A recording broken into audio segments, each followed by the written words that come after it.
కీర్తనల గ్రంథం 22వ అధ్యాయం.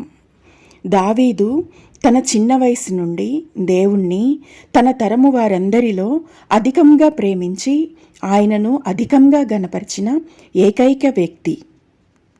దావీదు తన జీవితంలో నెమ్మది, సంతోషము, క్షేమం కంటే దుఃఖము, శత్రుభయము, పోరాటంలోనే ఎక్కువగా అనుభవించాడు. అతనికి ఎందుకు ఇలా జరిగింది అని నీవు అడగవచ్చు. అతడే కదా దేవుణ్ణి అందరికంటే ఎక్కువగా నమ్మి ప్రేమించాడు, మరి తనకి ఎందుకు ఇవన్నీ ఎదురయ్యాయి అని మనం అడగవచ్చు.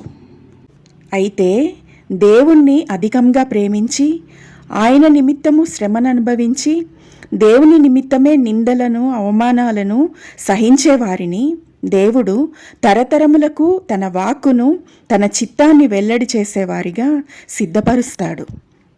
అందులో భాగమే వారికి ఎదురయ్యే శ్రమానుభవాలు. దేవుని కొరకైన శ్రమానుభవాలలో విధేయతను చూపించలేని వారు దేవుని భవిష్యత్తు ప్రణాళికకు అర్హులు కాలేరు.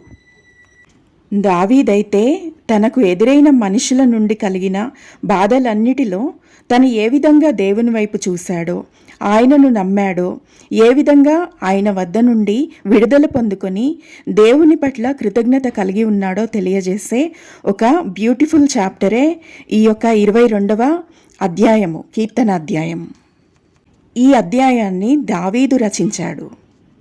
ఈ అధ్యాయం యొక్క ప్రాముఖ్యత ఏంటి అంటే, దావీదు తన వేదనలో దేవుణ్ణి వేడుకున్న మాటలనే క్రీస్తు యేసు కూడా తన వేదనలో అటువంటి మాటలే పలికాడు.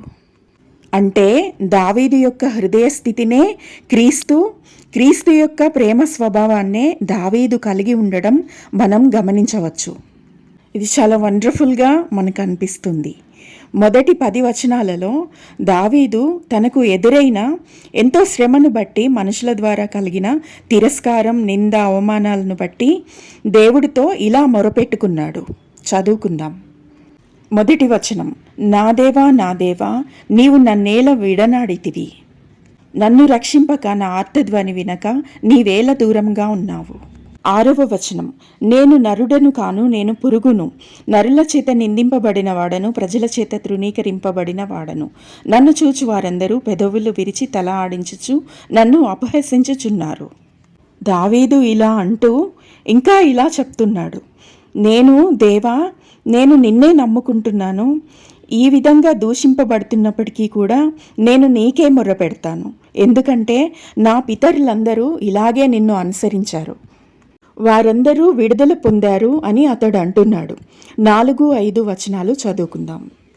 మా పితరులు నీ యందు నమ్మిక ఇంచిరి, వారు నీ యందు నమ్మిక ఇంచగా నీవు వారిని రక్షించితివి.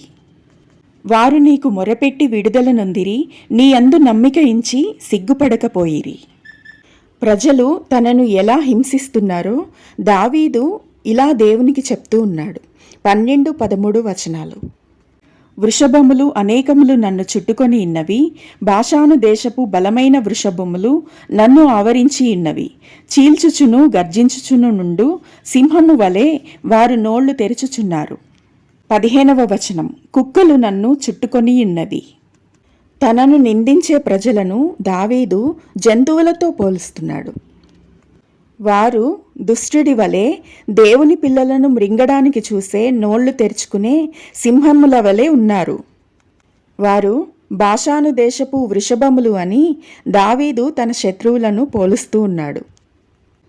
అతను ఎందుకని వారిని ఎద్దులతో పోలుస్తున్నాడు అంటే, ఒక ఎద్దుకు అంటే బఫెల్లోకు ఉండే వ్యతిరేకమైన గుణం ఏంటి అంటే, అది ఒక ఇన్ఫీరియర్ బఫెల్లోగా ఉంటుంది.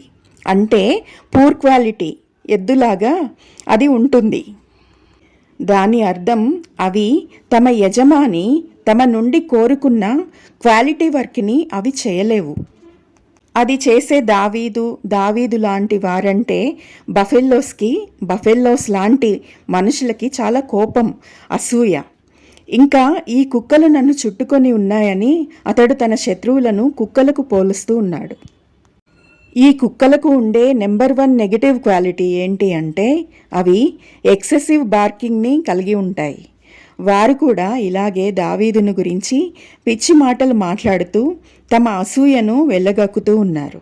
అయితే దావీదు వీరందరి మధ్యలో దేవుణ్ణి ఆశ్రయించినప్పుడు దేవుడు ఇటువంటి మనుషుల నుండి దావీదును విడిపించడం మాత్రమే కాదు, అతడు వారిలాగా ప్రవర్తించనందుకు దేవుడు వారందరికీ నాయకుడిగా అతన్ని మార్చాడు. అంత మాత్రమే కాదు, తన నీతి ప్రవర్తనను బట్టి, తన నోటి మాటలను బట్టి అతడిని దేవుడు తరతరములకు మంచి మాదిరిగా మార్చి తన శాశ్వత నిబంధనను దావీదుతో మాత్రమే స్థిరపరిచాడు. చివరిగా 30-31 వచనం చదువుకుందాం. ఒక సంతతి వారు ఆయనను సేవించెదరు, రాబో తరమునకు ప్రభువును గూర్చి వివరింతురు. వారు వచ్చి ఆయన దీని చేసనని పుట్టబోవు ప్రజలకు తెలియజేతురు. ఆయన నీతిని వారికి ప్రచురపరుతురు. దేవాది దేవుణ్ణి నిజంగా సేవించే నిజమైన శేషము దావీదు వంటి ప్రవర్తన, మాట తీరు కలిగిన దేవుని హృదయానుసారులు మాత్రమే అవుతారు. గర్జించే సింహముల వంటివారు, లోబడని వృషభముల వంటివారు, మొరిగే కుక్కల వంటివారు ఎంత మాత్రము దేవుని చిత్తాన్ని, ఆయన యొక్క నీతిని తరతరములకు వెల్లడి చేయలేరు. దావీదు అనుసరించినట్టుగా ఈ వాక్యం విన్న ప్రతి బిడ్డ దేవుణ్ణి, ఆయన నీతిని అనుసరించి తరతరములకు ఆశీర్వాదకరంగా మార్చబడుదురుగాక. ఆమేన్.